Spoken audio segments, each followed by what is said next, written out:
Hello, and welcome to Jasmine Talks about an incredibly revolutionary material that she's very passionate about. But here's the catch, she only has 5 minutes to condense everything she wants to talk about.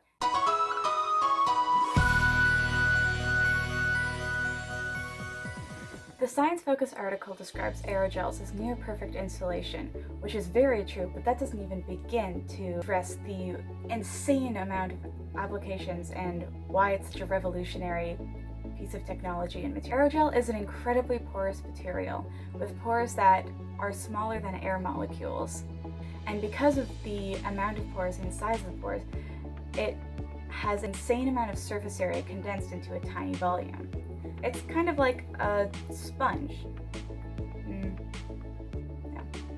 A sponge, covered and filled with a bunch of tiny little holes, but instead of the pores being this big, they're smaller than most air molecules, which means that air can't easily pass through it.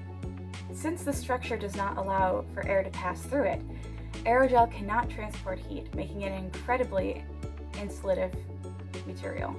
Now you're probably thinking, Jasmine, that's crazy. How can a material have such tiny little holes in it?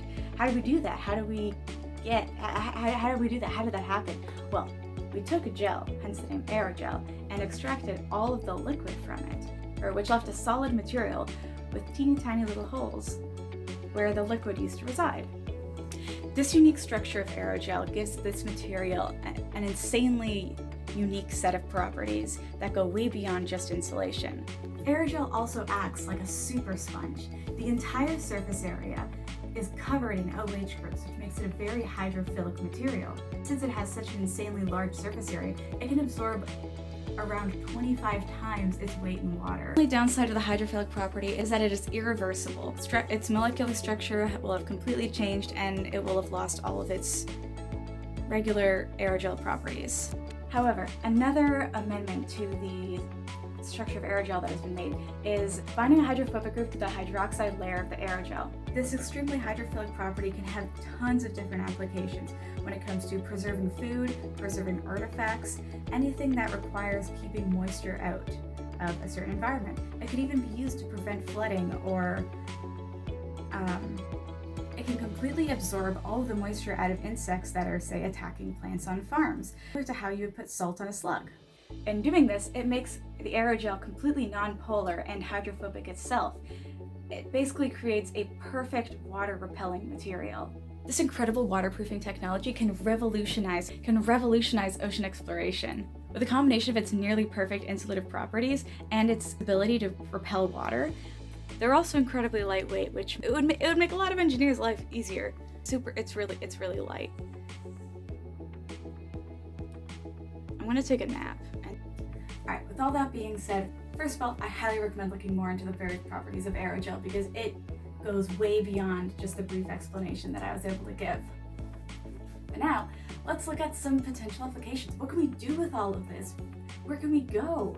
And food manufacturing buildings can save an insane amount of energy with this insulative material by putting it in things like freezers and just in their building in general. Oh, and on top of that, food banks like the Compass can use it to store fresh food because generally food banks they pretty much only receive dry goods because they can be preserved for longer.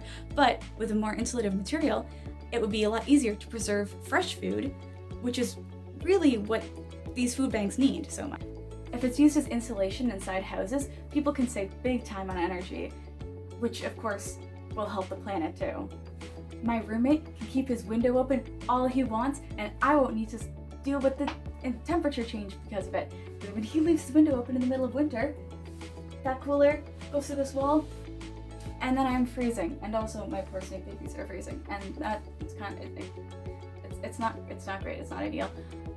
But if we had aerogel as insulation, not a problem.